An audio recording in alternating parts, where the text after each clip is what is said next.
Hello বন্ধুরা, good morning সবাইকে। আজকে রবিবার 17ই নভেম্বর, আর আজকে সবার বাড়ি ফেরত যাওয়ার দিন। সকাল এখন 5:30 বাজে। দাদারা রেডি হচ্ছে, তারা গাড়ি নিয়ে বেরোবে বাড়ির উদ্দেশ্যে। দাদারা আজকে ঝাঁসি চলে যাচ্ছে।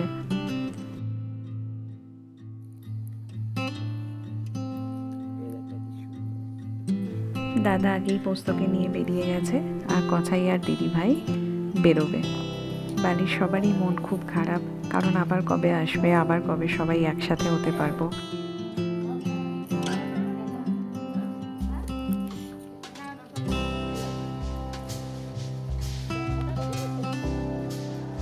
দিদিভাই আর কছাই যাচ্ছে।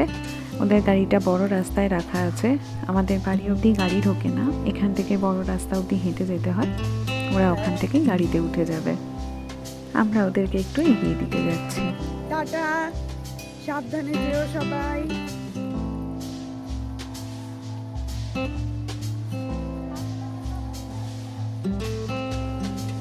দাদারা চলে যেতেই বাড়িটা ভীষণ রকমভাবে ফাঁকা। দুপুরবেলাতে এবার আমরাও বেরিয়ে যাব, কারণ কালকে থেকে রিকের পরীক্ষা শুরু হবে। আমি এখন ওপরে যাব, গিয়ে ব্যাগটা গুছিয়ে রাখবো, চান করে রেডি হয়ে নেব। আর চলো তোমাদের ওপরটা একটু দেখাই। উঠে এসেছি দোতলায়, দেখো কত সুন্দর রোদ আসছে। দেখা যায় তুলসী মন্দিরটা, আর এখানে একটা ছোটখাটো বসার জায়গা।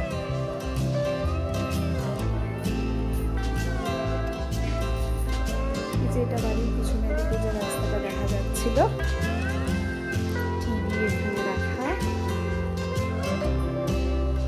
আর এখানেও রান্নাঘর আছে, কিন্তু এখানে রান্নার জন্য ইউজ করা হয় না।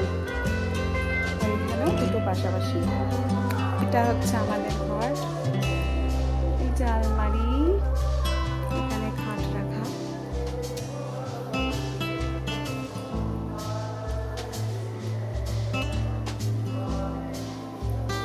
এই জানলাটা আমার খুব প্রিয়। আর এই ঘরের মধ্যে দিয়ে একটা ছোট ঘর আছে, এখানে একটা আলনা রাখা। এই জানলার এখান দিয়েও মেন রাস্তাটা দেখা যায়। এখানে রাখা একটা শোকেস বানানো।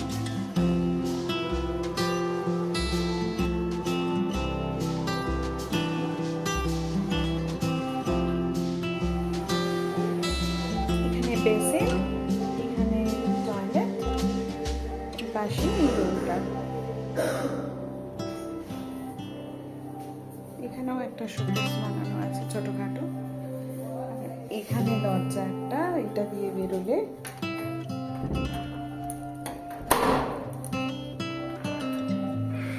উল্টো দিকে এই যে জেঠুদের ঘর, এটা ছাদে ওঠার সিঁড়ি আর একটা, আর এটা ভেতরের দিকে সিঁড়ি। আজকে জলখাবারে আছে মুড়ি, তরকারি আর আলুর চপ।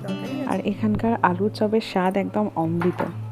আমাদের কলকাতার দিকে কিন্তু দিনের বেলায় চপ কিনতে পাওয়া যায় না, কিন্তু এইখানে পাওয়া যায় চপ সকালেও।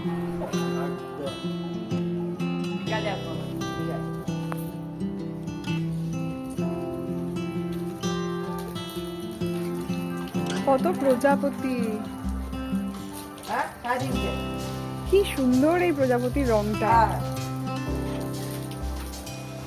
দেখ দেখ,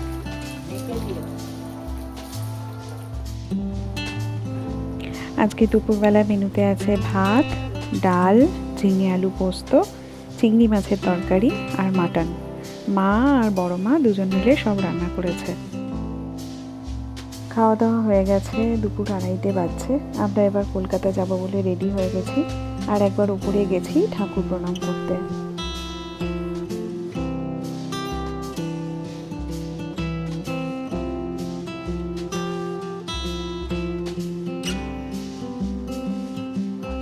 সবাই বেরিয়ে গেছি, যাওয়ার আগে সবাই সবার সাথে একটু কথা বলে নিচ্ছে।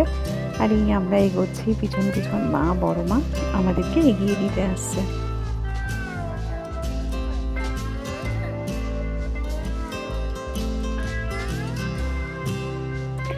আবার এসে গেছি সেই রাস্তায়, একটু এগোলেই বড় রাস্তা, আবার যেন তাড়াতাড়ি আসতে পারি।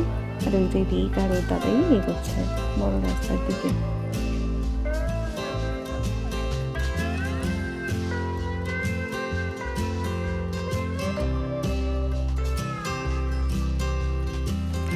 ওই যে ওর বাবা দাঁড়িয়ে আছে গাড়ির কাছে। ভালো থেকো আমার গ্রাম আর গ্রামের মানুষেরা।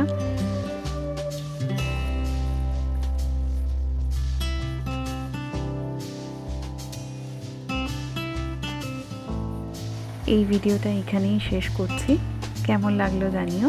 দেখা হবে আবার পরের কোনো একটা ব্লগে।